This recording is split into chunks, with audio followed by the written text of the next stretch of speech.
एक और बात की माफी मांगना चाहता हूँ मैं तुमसे। उस दिन जब मैंने तुम्हारी तरबियत के बारे में बात की थी,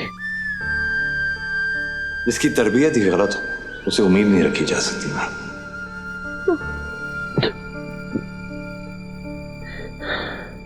जो लड़की अपने अब्बू से इतना प्यार करती है, उसे इतना मिस करती है, और मैंने इस तरह से जब तुम्हें जलील किया तुम्हें अच्छा नहीं लगा होगा ना।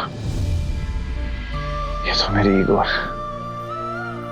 जो मैंने उस दिन तुम्हें सॉरी निकाला मैं, लेकिन फिर रात को मैं घर गया, उस बात के बारे में बहुत सोचा, पूरी रात नींद में नहीं आई मुझे। I'm sorry। बुरा लगना भी चाहिए। तुम चाहे कितने भी बड़े हो जाओ, कभी किसी के माँ बाप से बड़े नहीं हो सकते। ऐसे एक बात पूछो तुमसे, तुम अपने अब्बू को राहत साहब क्यों बुलाते हो?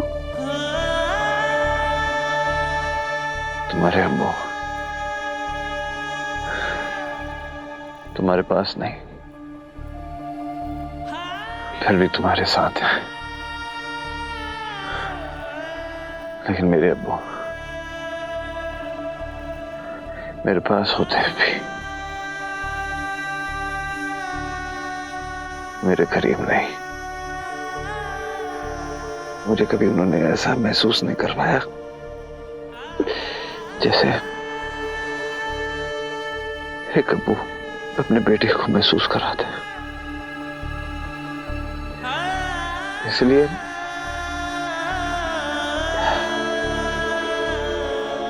मेरे लिए वो राहत साहब ही ठीक है। तुम्हें देखकर ऐसा लगता नहीं है कि तुम्हें भी कोई इनसिक्योरिटी हो सकती है?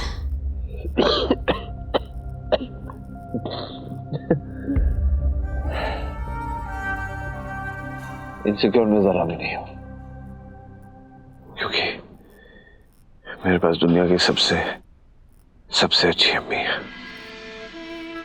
जिन्होंने हमेशा खुद की खुशियों से ज्यादा दूसरों की खुशियों को ज्यादा तवज्जो दी है। इतनी दुख तकलीफें उन्होंने झेली है,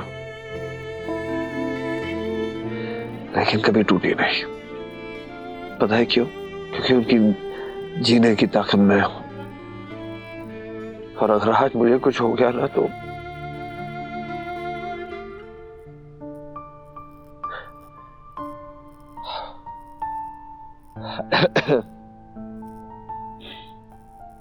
कुछ नहीं होगा हमें।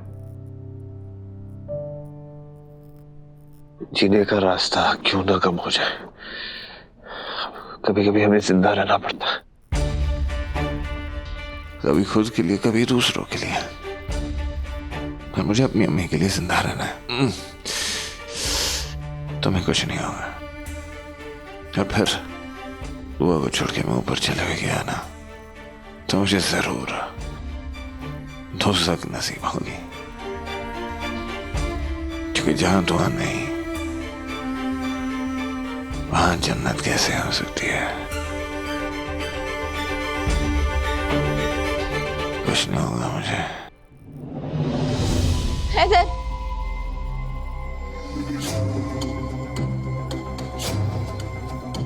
हैदर,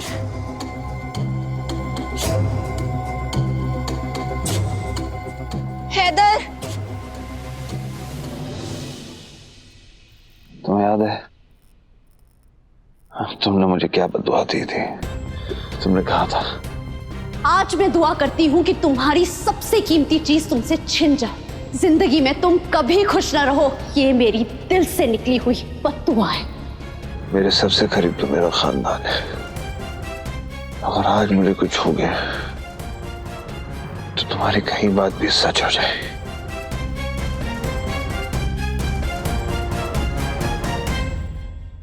पता है, मैंने जिंदगी में बहुत दुआएं मांगी हैं, लेकिन आज तक कोई भी कबूल नहीं हुई। जिसकी दुआओं में असर नहीं है उसकी बद्दुआ में क्या असर होगा? मैं ना एक बहुत सिंपल सी लाइफ चाहती थी, एक अच्छी सी नौकरी करना चाहती थी और एक मुकाम पर पहुंचना चाहती थी, लेकिन देखो आज कहां पर आ गए, जहां जिंदगी का कोई भरोसा नहीं और मौत आने को तैयार नहीं, और वो भी तुम्हारे साथ। हमेशा मैं यही कहता था कि तुम जब भी आती हो तो कोई ना कोई मुश्किल अपने साथ लाती हो। आज मैं ही तुम्हारे लिए मुसीबत बन गया। तुम्हें यकीन नहीं होगा, लेकिन आज वाकई में बहुत शर्मिंदा महसूस कर रहा हूं। मुझे यकीन नहीं हो रहा कि ये दिन देखने को मिलेगा। हैदर अख्तर मुझसे माफी मांग रहा। पता है, अगर आज मैं मर भी गई ना तो दिल में तुम्हारे लिए शिकायत लेकर नहीं जाऊंगी। शिकायत होगी तो अल्लाह मियां से। पता है, मैंने कभी अपनी अम्मी का चेहरा नहीं देखा। उनकी आवाज कैसी थी मुझे नहीं पता, बस ट्रांजिस्टर पे उनकी गाई हुई ग्लोरी के सहारे सारा बचपन गुजार दिया। और हर बच्चे की तरह मेरे भी जुबान से पहला लफ्ज निकला अम्मी, और वो सुनने के लिए भी मेरी अम्मी वहां पर नहीं थी।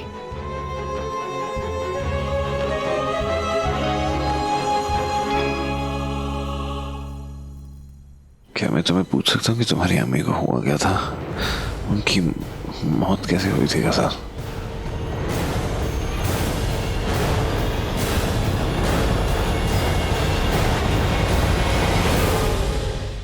क्या मैं तुम्हें पूछ सकता हूँ कि तुम्हारी अम्मी को हुआ क्या था? बार बार पूछने पर भी अब्बू ने मुझे कभी कुछ नहीं बताया, लेकिन बस इतना ही पता है कि बेचारी को किसी और के गुनाह की सजा भुगतनी पड़ी।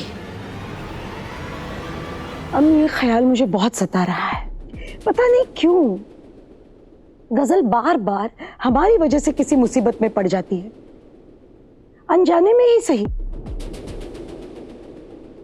तो उसे कुछ हो गया ना, मारो इसे, मारो इसे, पूछो इससे कहाँ है वो, तो हम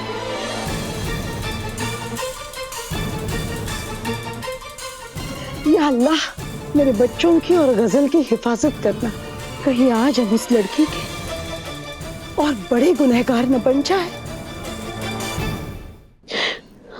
अल्लाह ने ऐसा क्यों किया कि एक बच्चे के पैदा होते ही उसकी सबसे कीमती चीज छीन ली।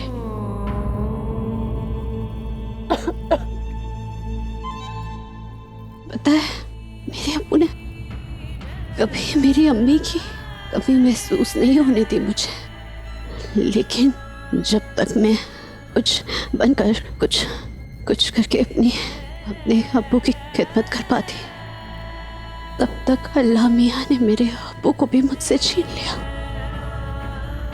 अकेलेपन से बड़ी बद्दुआ इस जिंदगी में और कोई नहीं होती।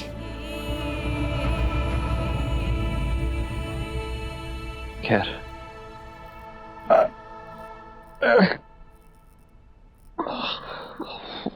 हम इतनी डिप्रेसिंग बातें नहीं करते।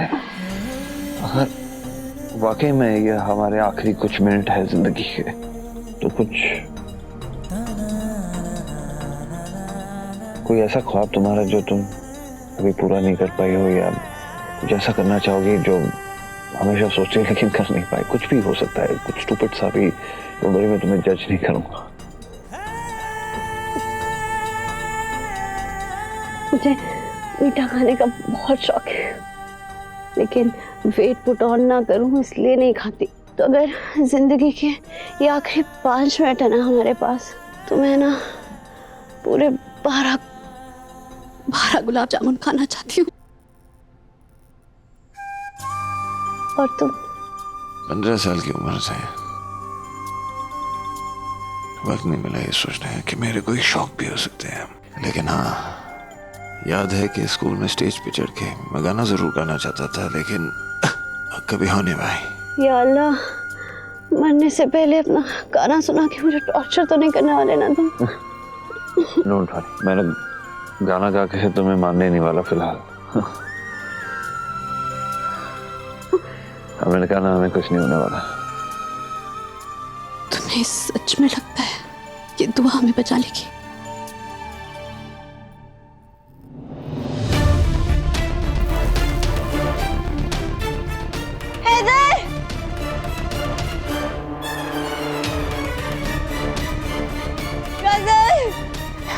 हैदर,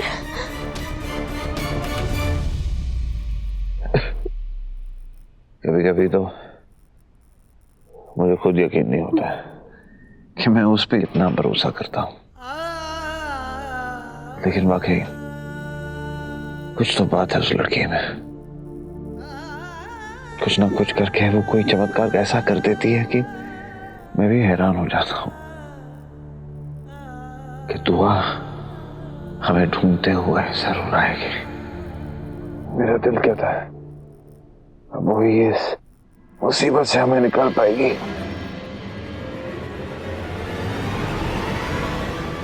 या अल्लाह, तुम्हारे बारे में मैं कितना गलत था गजल। बदतमीजी तुम्हारी फितरत नहीं बल्कि मजबूरी है, जिसके सहारे तुम खुद को भारी दुनिया से महफूज रखते हो। तुम्हारे हंसी मजाक के पीछे कितनी मायूसी छुपी है।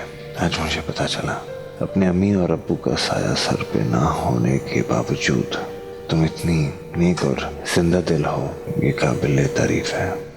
जिसे आज तक मैं एक बदतमीज रईस ज्यादा समझती थी, उसके दिल में तो आज भी एक मासूम बच्चा छिपा है जो अपने अब्बू के प्यार को तरसता है। उस बच्चे को आज भी अपनी दौलत और शोहरत में नहीं बल्कि अपनी अम्मी के आंचल में सुकून मिलता है। और वही बच्चा जब एक शौहर के किरदार में कदम रखता है तो उससे ज्यादा केयरिंग और प्यार करने वाला दूसरा कोई हो ही नहीं सकता। मुझे तो लगता था कि हैदर लकी है दुआ जैसी बीवी पाके, पर असल में लकी तो दुआ है जो उसे ऐसा शौहर मिला। मिस्टर हैदर अख्तर, मैं गलत थी। आप एक बहुत ही होनहार इंसान हैं।